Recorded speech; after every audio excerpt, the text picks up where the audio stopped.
meet Capricorn, Capricorn sun sign, rising sign, and or moon sign. This is a 2-week reading for all you Capricorn starting today, the 27th of December, 2023. We are streaming live on YouTube and on Twitch. Moderating today on YouTube is the lovely Shirley, and moderating on Twitch is the lovely Heather. Thank you so much, Heather. Thank you so much, Shirley. And thank you, Capricorns and friends of Capricorns, for joining us today for this 2-week reading. If you are watching us on a restream and you don't want to watch me shuffle, just use the timestamp right in the video description to get to the reading. Today I'm reading with Tarot Nuage, and I've already purified with this beautiful Vervain by L'Occitane. And you can find links to purchase those products right in the video description of this video on my YouTube channel. Like I said, this is a 2-week reading for all Capricorn, sun sign, rising sign, and or moon sign. So that does end up going out to a lot of Capricorns. So if for some reason it doesn't seem to apply to you personally, it may just not be your reading. In that case, don't force things.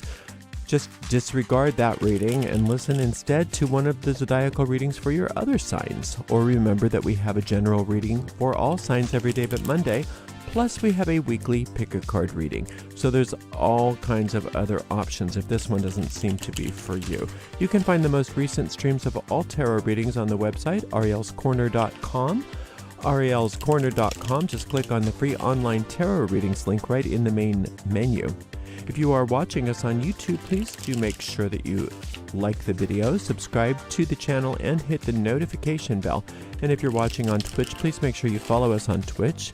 And you can watch on Twitch without any ads when you subscribe to us there. If you'd like to give us a donation, you can donate by going to paypal.me/arielgatoga, paypal.me/arielgatoga. If you're watching live on YouTube, you could also use a super sticker or super chat if you feel like giving a donation. We also have a shop. It's an affiliate store at arielscornershop.com. arielscornershop.com. We have all kinds of gorgeous merchandise, including tarot decks there. We make a small commission off of each and every sale. We do appreciate your support, but what we appreciate more than anything is that you're here today, Capricorn, for this 2-week reading. And so I'm going to shuffle this one more time here, give this deck a nice clean cut, and we'll see what's in the cards for all you gorgeous Capricorns. Starting today, the 27th of December, 2023. Happy birthday, Sun in Capricorn, by the way. All right, 3 of Swords, followed by the 6 of Cups, and the 10 of Cups. Wow, that was a big difference from what it was to where it's going and what it is. You're coming out of some pain, some loss, some of you. It's been a challenging time for many of you. Some of you it's been just annoying, and others it's been downright tragic. And I'm sorry for the pain that you've been going through, regardless of what level of pain it is. And the good news is that you're turning a page, and it's a big page turn. It's a wonderful new chapter.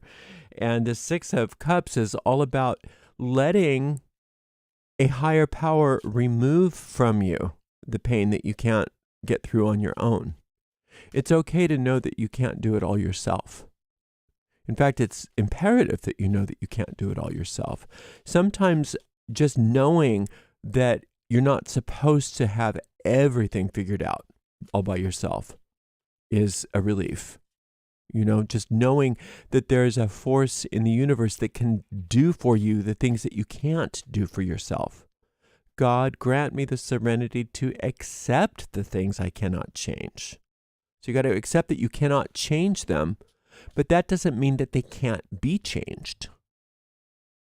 Right? Just because you aren't capable of changing them doesn't mean that they can't be changed. And that's where the solar light comes in.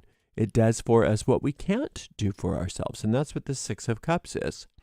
And that solar light from the 6 of Cups goes through each and every aspect of your inner life and changes and reorders things so that they start to conform to the divine design.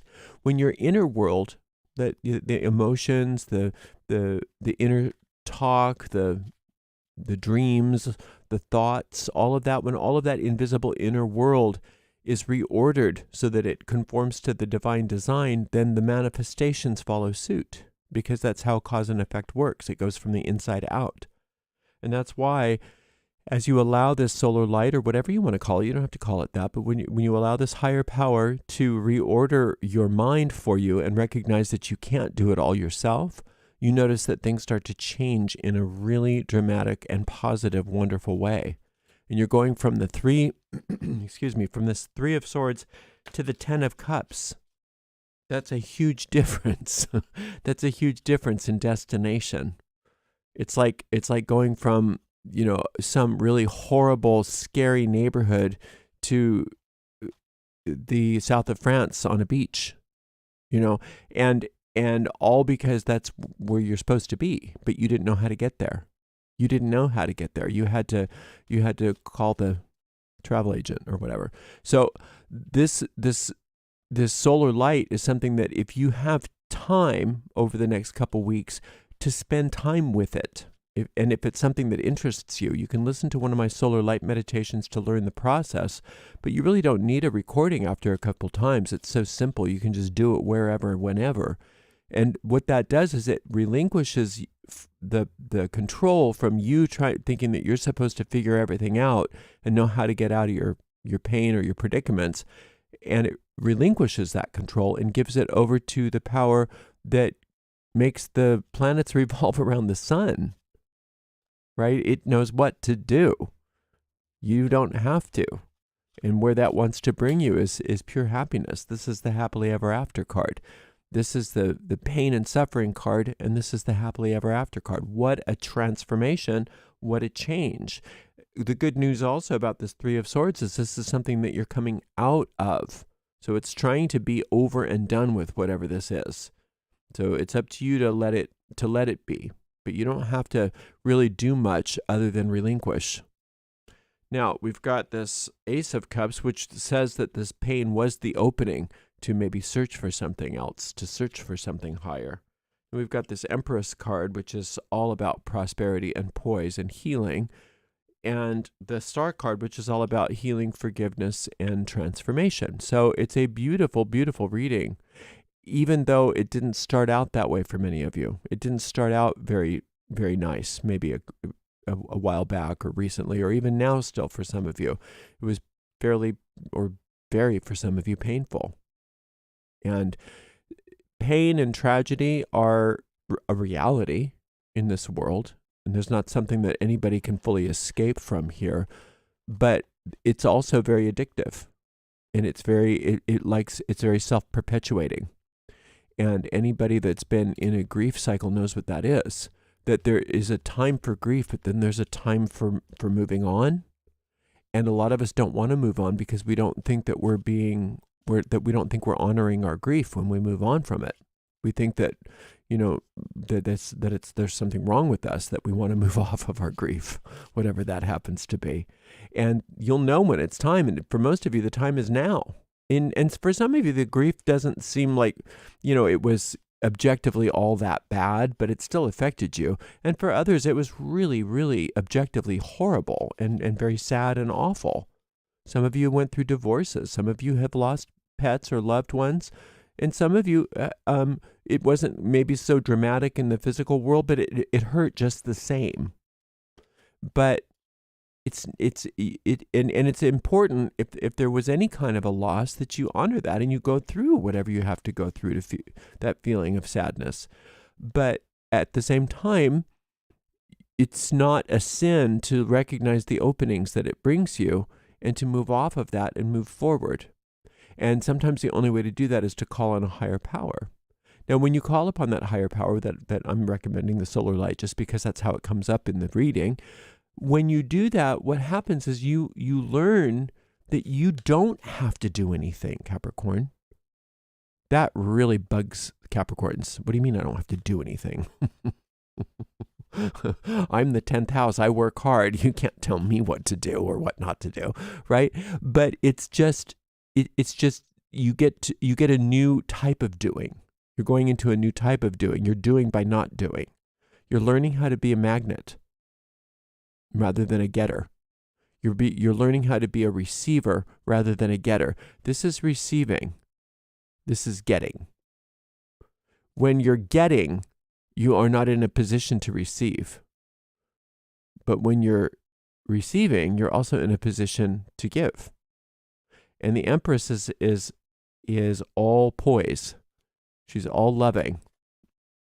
And she's teaching you, this energy of the universe, this card is teaching you that your poise is what brings you everything that you want, and that you can sit in your throne as the Empress, regardless of your physical gender, as the Empress, and ask that solar light to do it for you. And then as you have that poise, you are poised and ready to receive all good. And you don't have to worry about the past anymore, it's saying, because the star goddess is always with you, and she's always ready and able to move into your past to cleanse and purify, heal, and undo any consequences from your past, can heal the pain from the past, no matter what's happened. Now, this star goddess, the star card, would be called the goddess by neo-paganism, or Shekinah in angel magic, or Holy Spirit in Christianity. This is that power of the mother that loves you no matter what, and loves you like the perfect mother that she is. And all she wants is to make everything whole and complete for you. And she has the power to do that. She has the power to do that, but never without our permission. So if you ask her to, she can come into your life and into your past and heal you completely, and heal you in ways that aren't necessarily things that you even knew were an option for you. And that's where this happily ever after comes in for you. That's the cool thing about being the Empress, is you get to draw everything that you desire and require to you by just being peaceful, poised, and serene. And there's a lot of goodies that you didn't even know that were available to you that come to you just by being peaceful, poised, and serene. And that's what this Ace of Chalices, this Ace of Cups, was in a way, the opening that might not have been available to many of you had you not gone through whatever you had gone through, because it at least gave you pause to open up your mind to the idea that there could be something better, that there could be something else, that there could be another way to experience your life rather than through pain. So, a very powerful reading. 2 meditations that are indicated here should you want to do them. I have a meditation on this Empress card called Lessons from the Goddess of Prosperity, and I've got a meditation based on the Star card, which is called, I believe, Invoking the Grace of the Star Goddess. Wait a minute, I always forget what it's called. Oh, Receiving the Divine Grace of the Star Goddess. Receiving the Divine Grace of the Star Goddess. So you can find all the tarot meditations by following the link right in this video or in any tarot video of mine. And you can find all the tarot trump meditations there. But you have the Empress and the Star today. Very powerful cards. Very, very powerful cards of help. And you've also got the solar light card here, so you might want to listen to that solar light meditation frequently. And that's a quickie. You can do that several times a day, just like in the bathroom or whatever, whenever you need to realign yourself to that energy that's bringing all these blessings to you. And the Star Goddess is going to be able to bless your past in a way that honors it, but releases you from the pain of it. So you're not dishonoring whatever this was by moving off the pain, and she's going to teach you how to do that. So you're doing very, very, very well, and you've got lots of reward on the way. And so enjoy your happily ever after. And I'll see you in 2 weeks. Thank you so much for being here. And thank you so very much to the amazing moderators, Shirley and Heather. And we'll see you in 2 weeks, Capricorn. Blessed be.